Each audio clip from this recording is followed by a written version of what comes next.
총선 이후에 첫 번째 원내대책회의인 것 같습니다. 다시 한번 이번 4월 총선 결과에 대해서 국민에게 감사와 함께 큰 책임감을 갖고 일을 하도록 하겠습니다. 남은 21대 국회를 잘 마무리하고 22대 국회에서 본격적으로 민생과 그 국가적 개혁 과제를 제대로 충실하게 이행할 수 있는 기반을 마련하고 21대 국회가 종료될 수 있도록 끝까지 노력하겠습니다. 오늘은 세월호 10주기입니다. 10년 전 이 시간 세월호와 함께 많은 국민의 생명과 그리고 국가에 대한 신뢰가 가라앉고 있었습니다.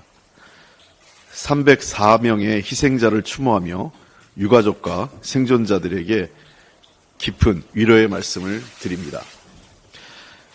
세월호 참사는 생명이 존중받는 안전한 사회를 만들어야 한다는 과제를 우리 사회에 남겼습니다.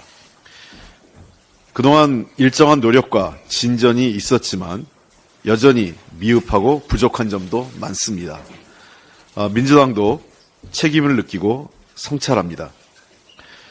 세월호 참사 이후에도 이태원 참사, 해병대원 순직, 오송 지하철도 참사, 그리고 각종 산업 현장에 끊이지 않는 중대재해까지 국민의 생명과 안전이 보호받지 못하는 사건, 사고가 반복되고 있습니다. 박근혜 정부 당시 세월호 유가족은 국가로부터 보호와 위로를 받기는커녕 오히려 탄압의 대상이 되었습니다. 그러한 외면과 거부는 윤석열 정부에서도 이태원 참사 유가족, 오송 지하차도 참사 유가족, 그리고 전세 사기 피해자 등에게 반복되고 있습니다.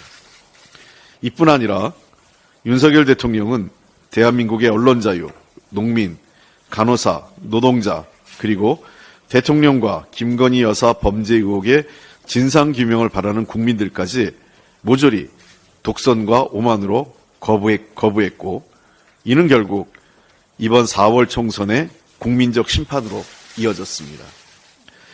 세월호 10주기를 맞이해 참사의 그날을 절대로 잊지 않고 희생자와 유가족 그리고 생존자와 끝까지 함께하며 안전한 사회를 만들겠다는 다짐을 되새깁니다. 더불어민주당이 국민과 함께 우리 사회 약자와 함께하고 진실의 편에 서겠습니다. 21대 국회 남은 임기까지 최선을 다해 해병대 최상병 특별법, 전세사기 특별법 등 과제들을 처리하겠습니다. 세월호 참사를 기억하며 국민의 생명과 안전이 존중받는 대한민국을 위해 나아가겠습니다. 우리 모두 함께 국민의 뜻을 받들어 마지막까지 맡겨진 소임에 최선을 다하는 원내대표단이 되겠습니다. 민생과 경제가 그야말로 비상상황입니다. 그동안 야당과 많은 전문가들의 경고와 호소에도 불구하고 윤석열 정부가 오만과 무능으로 잘못된 경제정책을 바로잡지 않았기 때문입니다.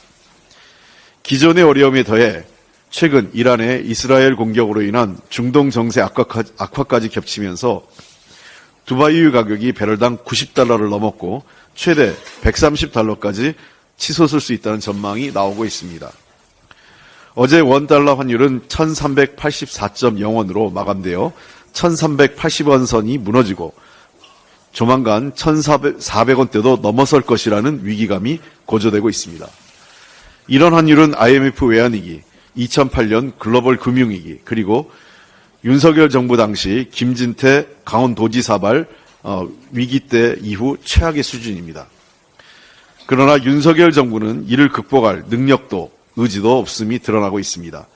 이미 56조 4천억 원의 세수 부족으로 정부의 재정정책 여력이 사라졌고 상황을 오판한 묻지마 긴축 정책으로 국민 생활의 고통은 커지고 있습니다.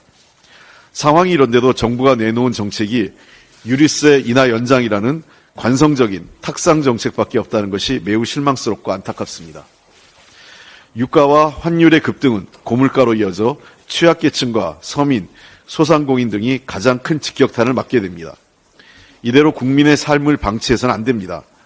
벼랑 끝에 몰리고 있는 국민의 삶을 정부와 국회가 지켜야 합니다. 언급한 지표들은 정부의 예측들이 모두 빗나갔음을 보여주고 있습니다. 정부는 지난 1월 2024년 경제정책 방향 발표에서 두바이유가 81달러 수준으로 에너지와 원자재 가격이 안정화되고 물가도 2% 수준으로 낮아질 것이라고 전망한 바 있습니다. 정부가 현실을 냉철하게 판단하지 못하고 희망적 사고에 갇혀 안이하고 무능하게 일하는 사이 국민의 삶이 벼랑으로 몰리고 있습니다. 정책의 근거가 되는 예측이 잘못됐으므로 경제정책 또한 현실에 맞게 전환해야 하는 시점입니다.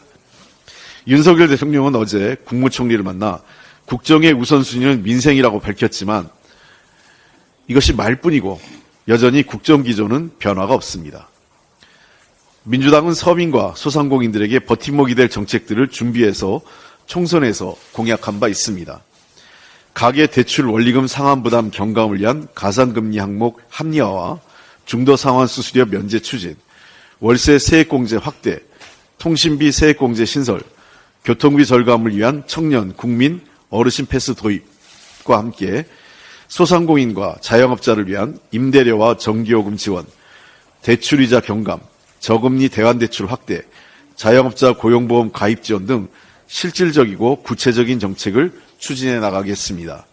오늘 윤석열 대통령이 국무회의에서 총선 결과에 대한 입장 발표를 예고하고 있는데 윤 대통령이 민심을 겸허히 받아들이고 야당을 국정 운영의 파트너로 인정해 협력하기를 바란다면 민주당이 제시한 정책들을 수용하고 함께 추진하겠다는 의지를 밝혀야 합니다. 무너져가는 서민과 중산층, 소상공인, 자영업자의 삶을 살려 민생의 온기가 돌고 우리 경제의 새로운 성장의 활력을 모색해야 할 시점입니다. 더 이상 늦어서는 안 됩니다. 민주당은 정부와 협력할 준비가 되어 있습니다. 민주당과 국민이 내미는 손을 윤석열 정부와 여당이 더 이상 뿌리쳐서는 안 됩니다.